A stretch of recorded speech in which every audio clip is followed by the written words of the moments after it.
Set.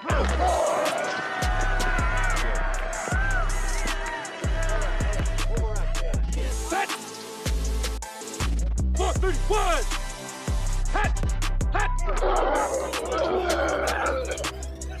Hey, what's up, everybody? Welcome to the Sunday Morning Quarterback. We are a podcast of three pastors who love ministry, leadership, and sports. Fellas, it is great to be with you today. Dad coming in hot from the Music City. How you doing today? I'm doing good, but I'm still a little full from all that turkey and ham, but I'm making it. We're still full from that Cowboys win, too, but on the other side, Adam's teams are up in flames. Liberty. And Adam, how you feeling today? Coming from Richmond. I'm not doing well, and I'm going to share why in just a minute. And then we also have a second Music City guest, the one and only, my good friend Jay Barbier, and his team didn't do so hot either. Jay, how you feeling today? Hey, man, I'm alive, man, so it's good to just be here. And, hey, I know my team didn't win Saturday and my team didn't win Sunday, but quite honestly, man, as an LSU Tiger fan, I didn't think we were going to win any games this year. And so we came out a little better than I thought. That's funny. Well, welcome to the Sunday Morning Quarterback. We are four pastors today. If you don't know anything about pastors, an outlet is sports. So that's what we talk and think about: ministry, leadership, and sports. So, fellas, let's jump right in. Adam, I'm going to start with you, and we'll work our way around the horn. Jay, you can go next. What was your football weekend reaction? College, NFL, what caught your eye? Well, first, let me I thought about calling in today.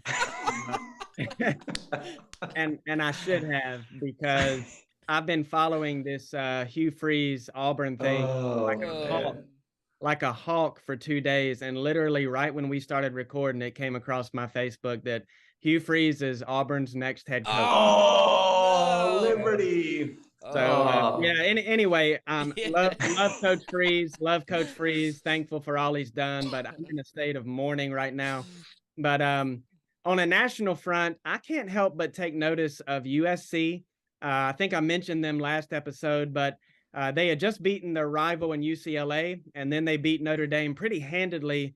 And I think Caleb Williams has kind of taken that step. And I think right now, if it started today, the Heisman voting, I think he runs away with the Heisman. And they've got their Pac-12 championship coming up, of course, this Saturday against Utah. So they've got another tough game. But if they can win it, they will be in the college football playoff, which is really ironic because them and USC or UCLA, they're going to the Big Ten soon. And, part of the reason I think behind that is they felt like they could never get out in front and actually make the playoff and be relevant. But here they sit 1 year in with Lincoln Riley. So that really popped out to me on the college front. It's a big football weekend again, a lot of stuff going on, I understand. But that's my take.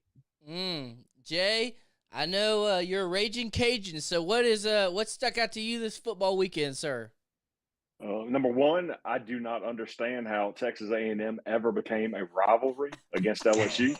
I heard that earlier on the radio, and I thought, what? It's Alabama and only Alabama. And really, that rivalry started once Saban left us, went to the NFL, couldn't make it, and then just took over in Alabama and then made everybody else's life miserable since he's been there. And so, but man, one of the things that didn't surprise me that we lost, but I'm hoping that's going to help us. I say us. As a little kid, I went to, our family had season tickets. My grandfather was a high school coach, so I grew up going to LSU games every Saturday. If not at the game, I was with the family watching it around the big screen. And so I say us because, man, I put a lot of blood, sweat, and tears into that team. Oh, yeah. But I'm hoping it makes us a little hungry for the SEC championship game. And my wife and I are going. We're pretty pumped. Nice. And so we're going to be there. Even if we get our tails stomped, we're going to be rooting on our Tigers and have a good time. That's cool. We'll talk a little bit about LSU a little bit more next segment, too.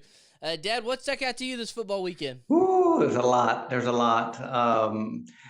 I'm with Adam, USC. I think they, me and Adam, was it me and you, Adam? I think it was me and Adam, and also me and Adam talked about South Carolina. So just throwing that out there. Yeah. But USC, their quarterback is great. He's phenomenal. I think he's going to win the Heisman, and then he's coming back next year.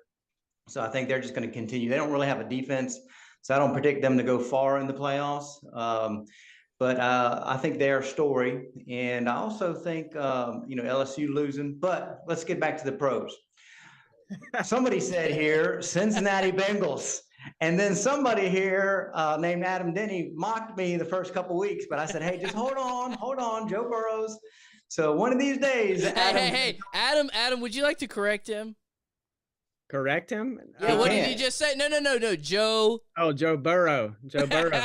Yeah. You say Joe Burrows. I'm surprised Jay didn't hop in. Yeah, Jay knows a thing or two about Joe Burrows. All right, sorry, continue.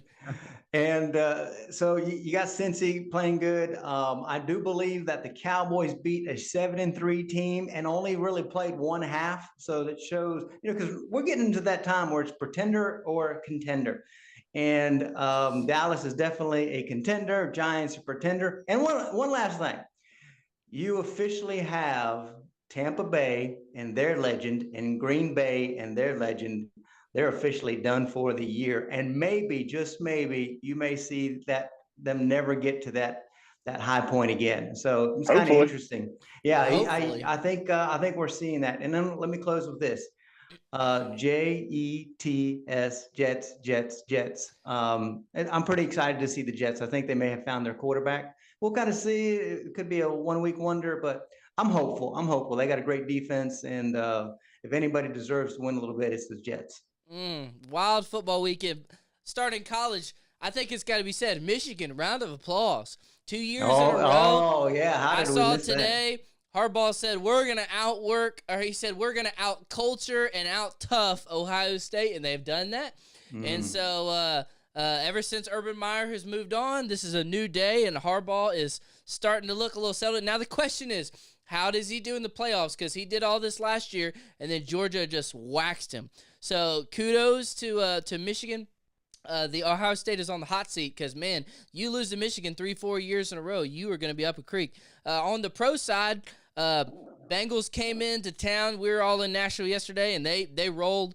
Obviously, Tannehill just looks limited. I mean, he is. When he's in a shootout, they just don't have enough offense. Trevor Lawrence looked good yesterday, coming through with that last-second win in overtime. Him finally starting to show a little maturation. Mike White and the Jets, I mean, he's starting to soar just like you were talking about. That's a fun one. And then we are just picking on Adam today, but Adam's pick, Russell Wilson. Woo! Man, the Broncos, they're just falling hard. And so that's fine. They lost to my Panthers. Yeah. That's Adam's best team lately. Ever since they had a fire sale and traded their whole team, Raiders won yesterday, and so just got a lot of stuff going on. You're seeing right now Colorado is in the running to get Deion Sanders, so that'll be interesting to see if he does that. I thought he'd go to a little bit higher school. I think he should wait. I think there'll be more people. I would love to see Deion go to Liberty. I think that'd be a great. He's a Christian man. Oh yeah, that'd be great. I said that would be its own series of television shows. Yes, that's right. Deion don't want to go out to the cold in Colorado, but hey, let's keep it moving. Let's talk a little bit of LSU. Jay, give us the truth serum here. 2 questions.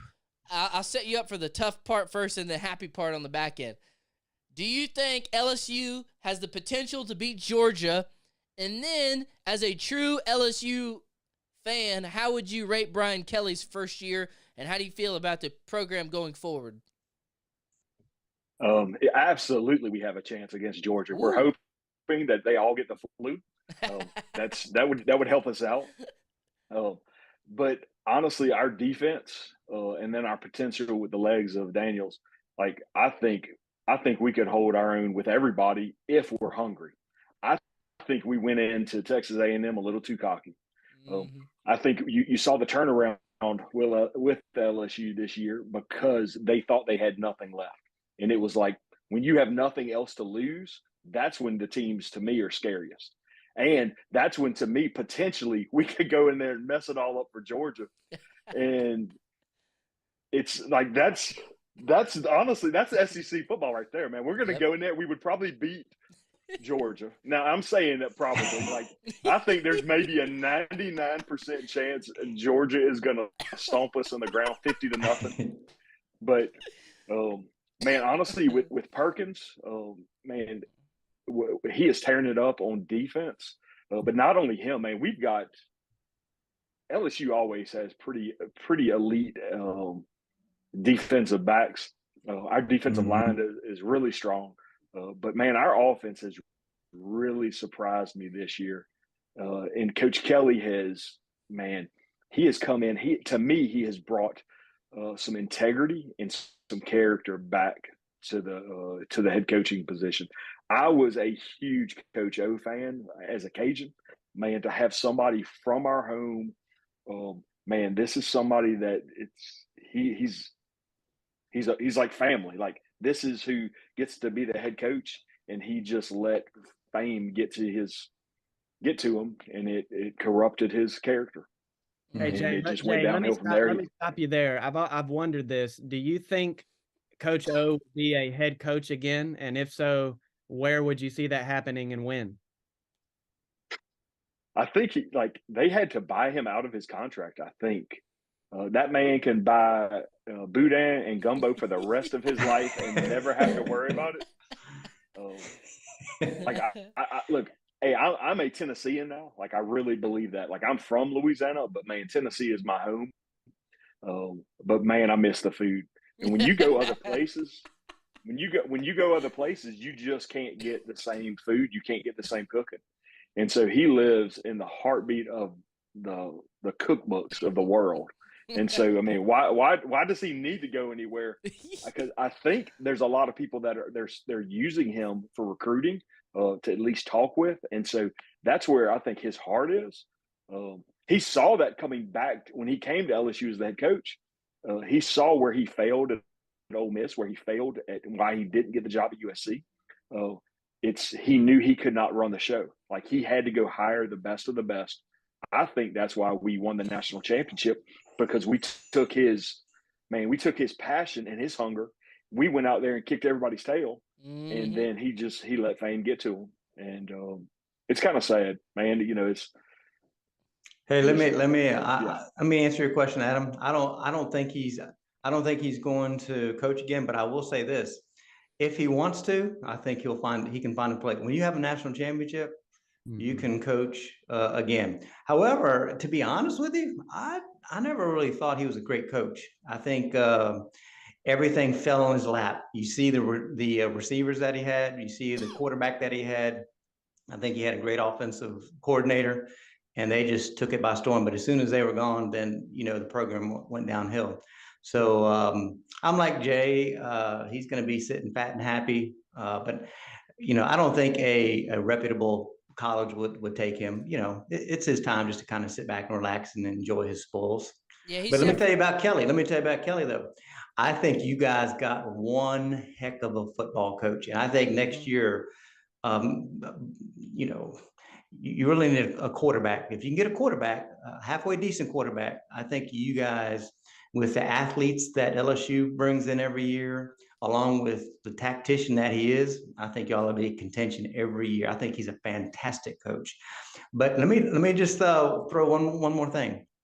I actually think Georgia better be on upset alert, because there's nothing to prove. LSU doesn't have that weight in going to the national championship, and now it's all out. And so they've got some athletes. And so we have seen Georgia play at a high level against Tennessee, but we've also seen Georgia, bring it down to earth. They didn't play real good against Kentucky, and a couple of teams that hadn't played real good. So if they don't bring their A game and LSU comes with no pressure, it can be a great game. With all that said, Georgia's winning. Man, can you imagine what that would do to the college playoff bracket buster? Whew, I don't even know where they would rank up. And honestly, if LSU beat Georgia and the SEC championship, even with 3 losses, I mean, there'd be some thought to put them in there. Well, let me tell you what would happen. Here comes Alabama. Yeah, Alabama, we're going to be back in the mix again. That would be bad. Not the Georgia, Alabama Invitational. You can't lose, Georgia. We can't have that. Gosh, yeah. Well, it'll be interesting keeping an eye on the game as we. Adam, what do you think about that? What do you think about how Kelly's been doing? Yeah, I agree with Jay. I think LSU, maybe more than any other school in the nation. When I think of LSU, I think of athletes. And if you've got athletes, like you said, nothing to lose. You better watch out. I think they can. I don't think they will, but I do think it'll be a close game. Yeah, I do too. And, I think Brian Kelly has overachieved this year. LSU obviously is a top 10 program and always has great recruits, but I kind of thought he might have a 7-5 type season, especially with their schedule. So even with dropping the opening game to Florida State, he's really done a good job, and it's kind of surprised me. I'm not like overly surprised or anything, but he's done a good job.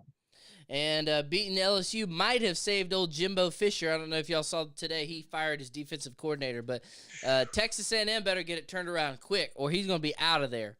And hey, Jay, real quick, because I know you kept track with your social media. Jay got to go to a Chiefs game in Arrowhead this season, correct? It was last year. How was it? Tell us real quick, because we'll probably never get to go in our lives. What was Arrowhead like?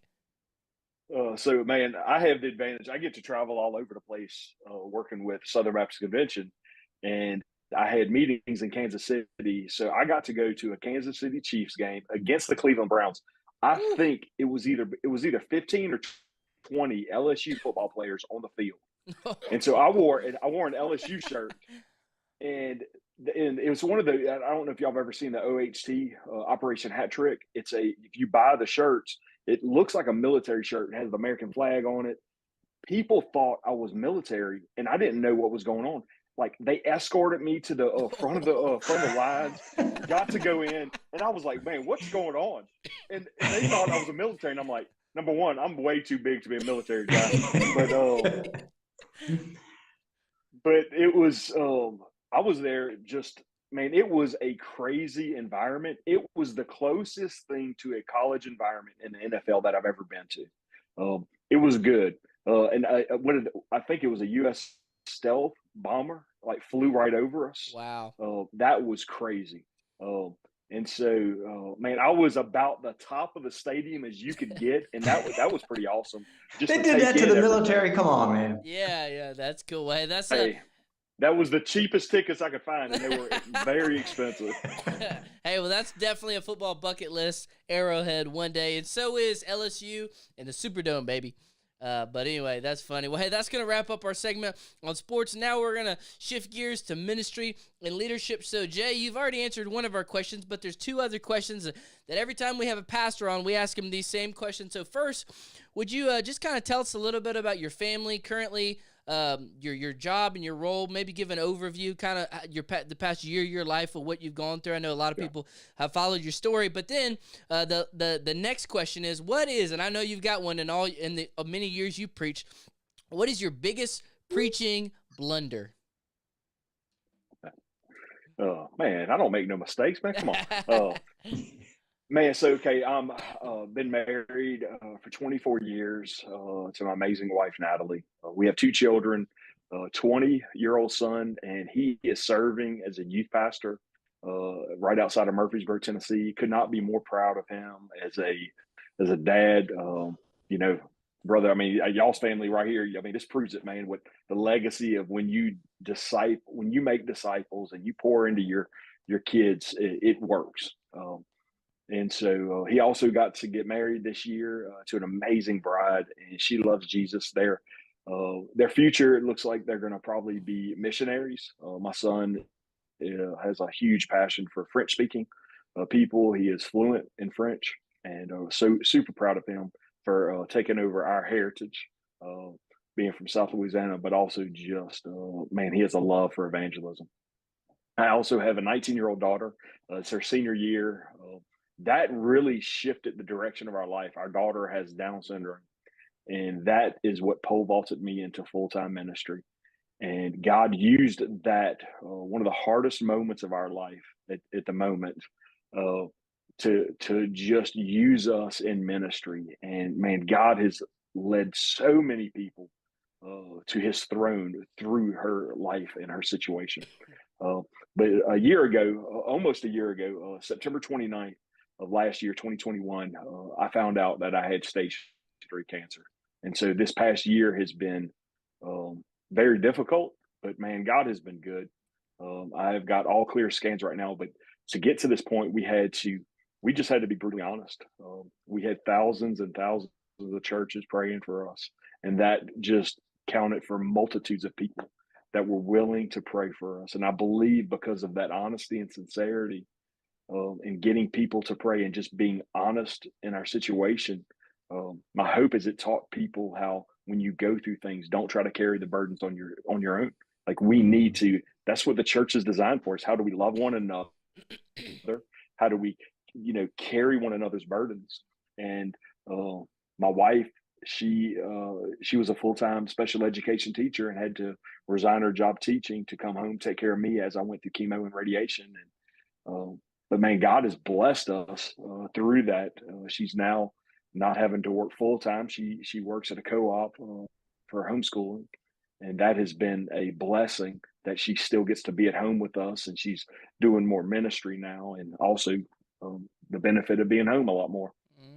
But man, our family's been good. I had 2 major surgeries this year, and right now I feel better than I did. That's cool. Jay, can you And give so ministry? Yeah, I was gonna say. So my job, I'm the youth specialist for Tennessee Baptist, and my job is to go around serving churches. How do I resource with them, network with them, and equip them as a church? And my specialty is in youth ministry. And so, how do I help develop their youth pastors? How do I maybe help take a look at what they're doing for youth ministry and give them some advice and help them get to where they need to be? And so I just take my passion for youth ministry, and as I go around the state, one of the things I love to do is get to preach. And so, man, God has blessed me this year. Just since when I got from my last surgery, from August 26th until like just recently, I had like 25 speaking engagements, and it was like the Lord blew me away with so many opportunities to go and share my story. And man, we saw kids get saved, and it's been a huge blessing. And but one of the mess ups recently, which I thought it was kind of funny, is I've been using an iPad lately, ever since 2020, since COVID. I changed over to an iPad because I went from just memorizing my sermons to using full manuscript, because COVID made us. I would have to go and like preach sometimes 3 or 4 times for one church, and what I noticed was after sermon 2. Man, I forgot what I said in the last sermon. I was like, have I already said that? Am I repeating myself? So I had to kind of go through a manuscript. Well, man, the other day I had a Bible, and I'm looking at it, and I went and I got my fingers to go make it bigger. And I did that to my Bible. You know how you to an iPad to make it larger?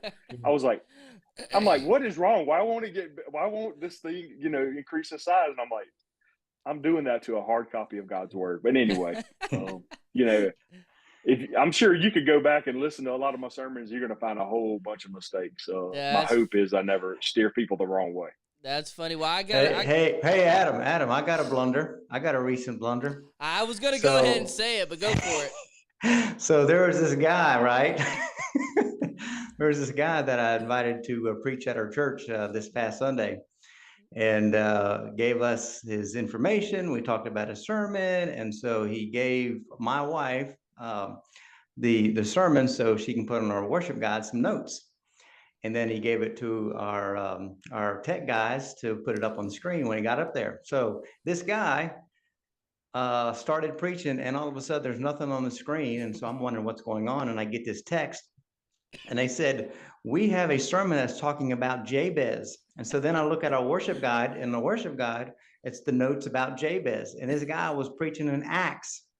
And so come to find out, and Aquila. This guy that was supposed to be teaching about Priscilla and Aquila, and he did. All the notes that he gave us was about Jabez. So that's this guy, man. Whoever this guy is, I won't recommend him to your church. So y'all don't worry about all that. of our sermon slides, our tech guy Mitch makes them. He puts them on Dropbox. So I went and found it, and I was like, all right, there's my week. Found my week. I sent the week before, and I was like, man, I was like, need my, you preach, you really need slides. I was doing prayer, I was doing a Priscilla and Aquila. I was bouncing around all over the New Testament. And I sent him the wrong darn week. So, it happens to the best of us. Hey, you guys know how old school I am. That is one reason I don't mess around with any of that stuff. You don't do sermon slides? Nope. What? Oh, My man. gosh. I want you with your Bible open, and I'm constantly saying, look at this verse, look at that. To me, the screens, and we're off on a rabbit trail now, but let's go. That's all right. That's all right. The screens just set you up for an occasional, blunder like that, and it's highly distracting. That is true, but you'll be proud of me, Adam. I had to stand for the reading of God's word, Bible in hand. Amen, amen. But so many people nowadays are visual, and so us borderline expositors, as you might call, we like to work in points of application every now and then, and so it's kind of good to put them on the screen. Jay Adams, he's our 18th century expositor by the book, right. John MacArthur Hey. style. So. Look, I'm a suppository preacher as well, and Hey, I'm not saying we're not, but he would categorize us as a little different. I don't think you heard what I said. He didn't. I'm a suppository. Oh, preacher. there you go. I like that one. I like that one. But see, for me as a traveling preacher, I don't use slides as well because my first couple times, man, they never got anything right. So I do the same thing. Hey, Good. open your word. Let's go to the word. Good point. Yeah. Good point. Well, hey, with that said, let's jump into these.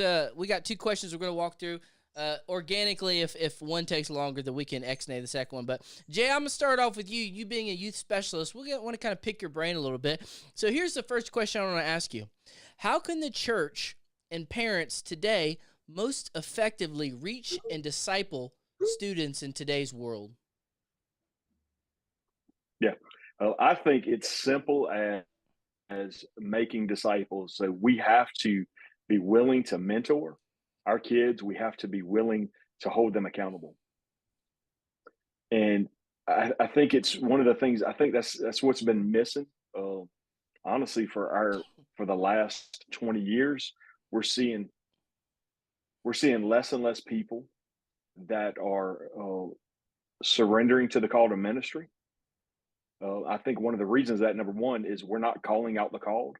The second thing is I think we're leaving discipleship we're making that into a classroom experience instead of, hey, come with me as I sit at a table. Come with me as I go pray for a family. Come with me as I go to work. That's what discipleship is. And I think that's what we've been missing. So I think for families, and even if you have, like, I know that there are kids in churches that don't have a mom or dad that are in the church, but how do we get men and women to pour into the next generation, bring them along with them through life? I think that's how you raise the next generation to make a difference. That's good. Adam? Yeah, specifically for parents, and we've talked about this in previous episodes, it is required and expected of parents to disciple their children.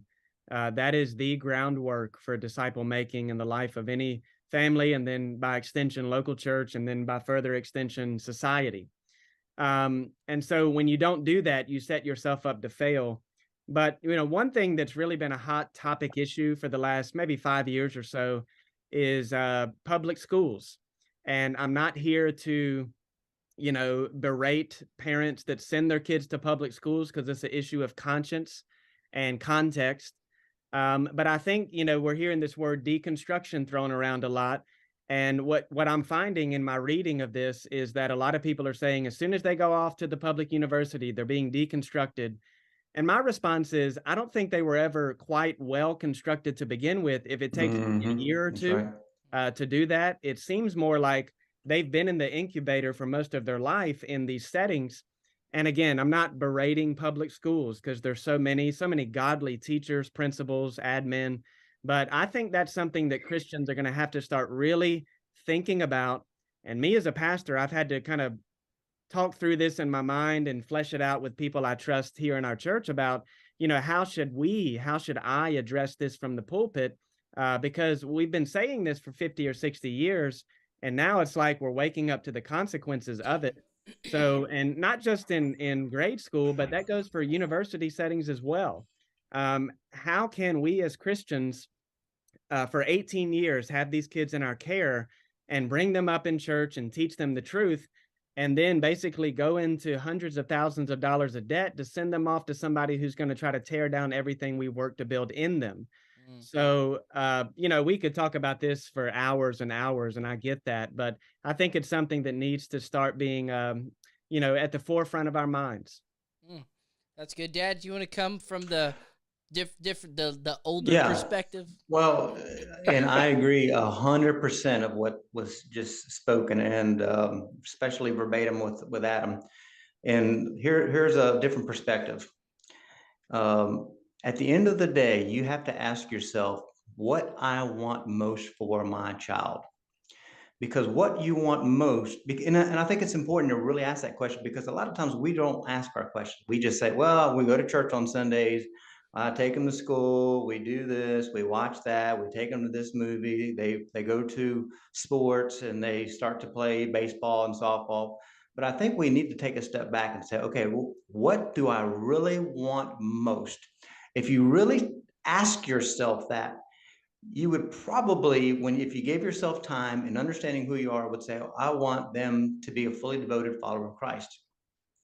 Now, the next question is your lifestyle and the things that you're doing with your child matching it? Because I think people say it without really thinking through it. And then in actuality, what they spend their most of their time with their child does not match what they think that they want.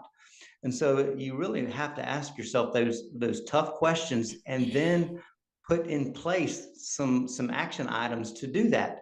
And so I'll go back to Adam. I love watching Adam's pictures with his kids, because he's spending time with them. They're going to football, they're going to Liberty games, they're going to church. And so he's developing a real good relationship with his kids. And so they have that connection. But I also know Adam, what matters most to him, and that's his faith and his devotion to the Lord. And so I think you have to have a good relationship with your kids, number one. And then number two, truly steer them to these things and not just do lip service, because every Christian parent will say, well, I want them to have a good faith with Jesus. But in actuality, the time that's spent and the path that they're making is not towards Jesus in that relationship. It's towards everything else that this world has to offer. So I think parents have to be really honest with themselves and where they're driving their kids. But then also, immature Christian parent will never push his kids to be a mature young man or young woman. It just doesn't work. And so if you want to have mature kids in Christ, you too always has to be mature as well. Joe, do you know when we always see that, and it's ironic when it happens, and it's rare that it's like very public, and Jay, I love what you said about your son being in youth ministry and feeling called to missions. There's a lot of Christian parents, and they're really Christians, and they brought their kid to church and did all that thing. But if their kid says in their early 20s, we feel called of God to go to the mission field, their impulse is, what? Yeah. No, you can't go, and we're gonna have grandbabies and all this stuff. So I love what you're saying, Joe, because you really have to have that settled very early on. Like, this is a child God has given me.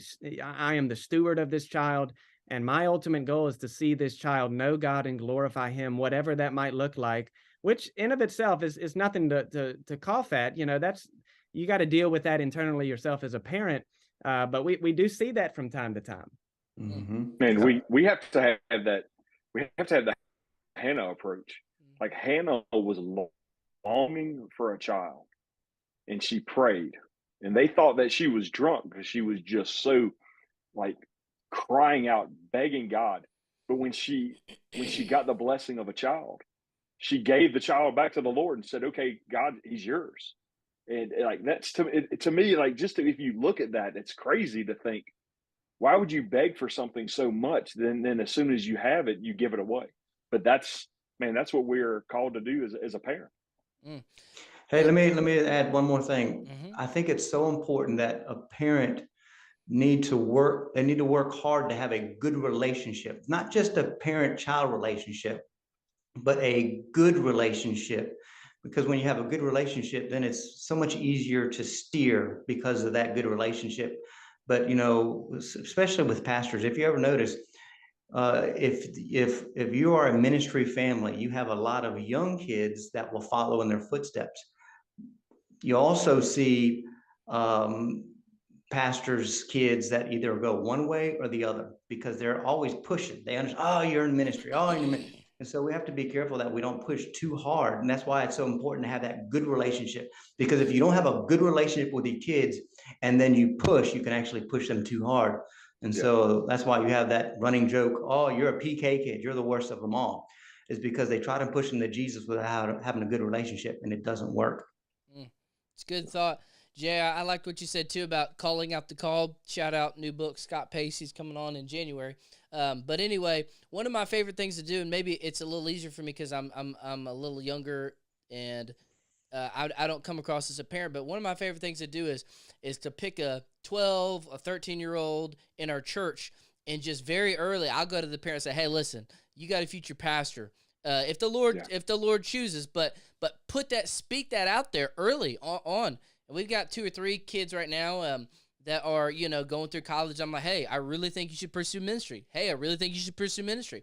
And that's one of the coolest things. We had one of our students preach his first message a few weeks ago. And just seeing that early, the Lord will weed out who's called and who's not. But just throwing that seed, man, that's one of my favorite things to do. But I think there's a lot of good practical takeaways of what we just talked about. At the end of the day, it has to be modeled. Let's transition, because one of the challenges for young folks is they are not comfortable facing adversity. Parents a lot of days like to fix the problem for them. And so, Jay, here's my next question, and you have such a unique perspective. And here's the question. How do trials and tribulations refine and shape our faith? Yeah. The fire, as you go through it, it burns away the fat. It burns away the junk. And this is going to sound weird, but I've been talking about it a lot over the last couple of weeks.